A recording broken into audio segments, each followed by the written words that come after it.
What is up, you guys? This is Mini Superheroes Today.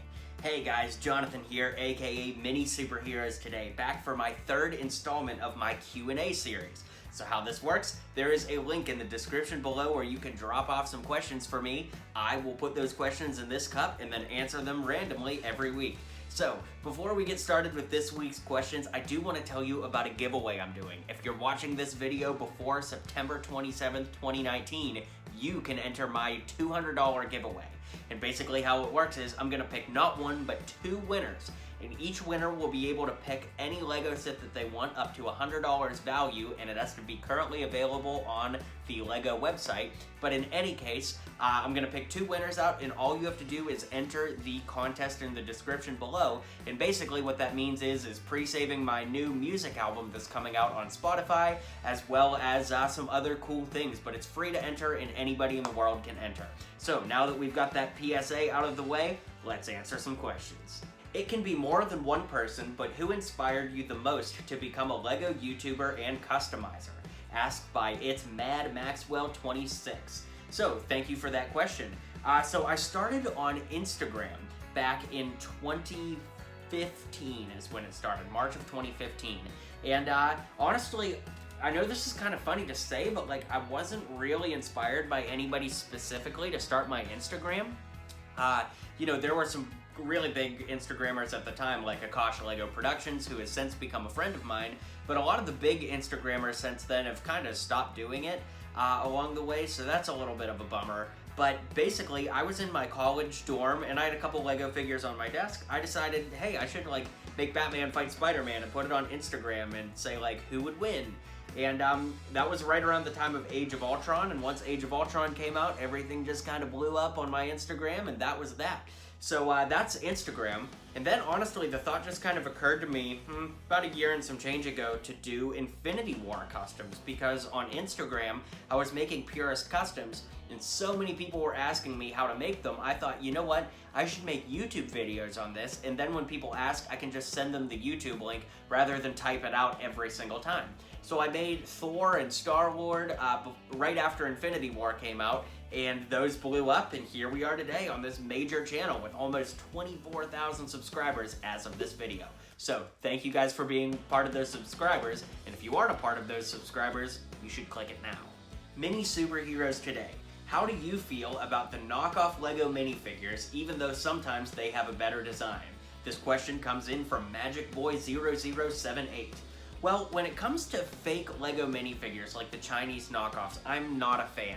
I will say, I used to have a good bit of them in my collection, but I got rid of them and I just do Lego Purist stuff now. Sometimes they have great designs, but, ethically, I just don't really like buying products that aren't from Lego, that are trying to be like Lego, so I just don't buy those anymore. But, if you're into them, that's fine, but, ethically, I'm just not into it. Mini Superheroes Today. What do you think is your most valuable minifigure? This was asked by The Brick Guy Was Taken. My most valuable minifigure? Well, I don't own any Comic-Con exclusives. I do own the original 2002 Jango Fett. That's pretty valuable. I recently got Jedi Bob, aka the Jedi Knight from Star Wars Episode 2. He's pretty rare. Those are probably the ones that come to mind. Darth Revan was for a while. I do have Deadpool, he's pretty valuable. Let me think who else I have. They're on the shelf behind me here. I have the Nesquik Bunny, he's pretty valuable. But yeah, those are probably my most valuable minifigures. What is your favorite custom minifigure you made from Spider-Man Far From Home? This is asked by Vinny Bago Donut. Interesting name. My favorite Far From Home custom is probably my Mysterio that doesn't have the helmet on and has the gloves off, just because I thought that was a really creative way to use that brown beard guy from Jurassic World to make Quentin Beck when he doesn't have the fishbowl on his head. Do you ever watch Transformers, and if so, what is your favorite movie? And can you make some Batman Dark Knight customs from the Dark Knight Rises movie? Asked by Lego Fan 5789. So I have only seen the first Transformers movie, and it didn't really do anything for me, so unfortunately, I don't really have much to say about Transformers. But as far as making Dark Knight customs, I am working on something, so stay tuned. I don't want to say too much, but I am working on some Dark Knight stuff, so please stay tuned for that. Hello, Mini Superheroes Today. For my question, would you consider reviewing any Ninjago Lego sets? And if so, can you think of any particular sets that you would specifically like to review? Thanks if you answer my question, from the Bricklord 18. So first off, hello to your first part, and to your last part, you're welcome for answering this.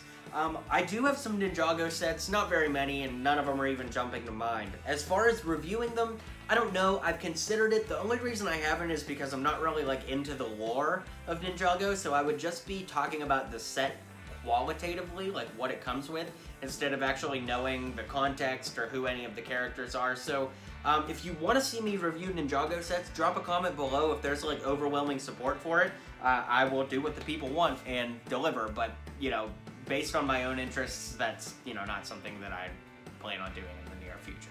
What's your favorite scene from Avengers Endgame and why? Asked by MagicBoy0078. Your second question today, dude. Honestly, the scene with Cap and Mjolnir, that scene was pretty amazing. Watching him call Mjolnir to him for that final battle, that was pretty cool. And the I Am Iron Man snap was great. Captain Marvel getting the gauntlet, that was really cool. Ant-Man and Wasp having a little, you know, action on the battlefield together, that was cool. So Ant-Man punching the giant space slug thing out of the sky was really cool. So I have a lot of favorite scenes. I bet you get this a lot, but what custom took you the longest to make? Waterboy Gaming 321. What custom took me the longest to make? Let me look at my wall over here. Honestly, I would say probably my Venom custom from the Venom movie, because I used a Batman Lego torso, which you can see here, but I used the eraser method to get the bat symbol off of the torso, and that took forever to get off of his torso. So that probably took a while. My recent Gambit torso took a long time for the same reason, because I had to get the Batman logo off of there. So yeah, those are the two that probably took the longest. In this question, Wax Echo asks, is YouTube your main source of income or your music? You know, I actually have several sources of income, which is basically how it works. So of course, my Lego YouTube channel is one, so thank you guys for watching my videos and subscribing. My music is another, so thank you guys for watching and subscribing to my music channel as well. But I also do social media consulting. I consult with musicians, artists, entertainment personalities, actors on how to grow their fan base, how to use social media as a better marketing tool, and things like that. So that's really my main source of income, and the rest is just, you know, kind of fun money. Like the Lego channel funds my Lego hobby, and so on and so on. So with that, guys, I'm going to round out today's video. Do not forget about that contest I mentioned you can enter in the description below, and be sure to visit the description below. I'm doing a lot of pointy fingers today. Visit the description below for the thread for next week, where you can ask your questions to be added to the cup to be answered next time. More pointy fingers.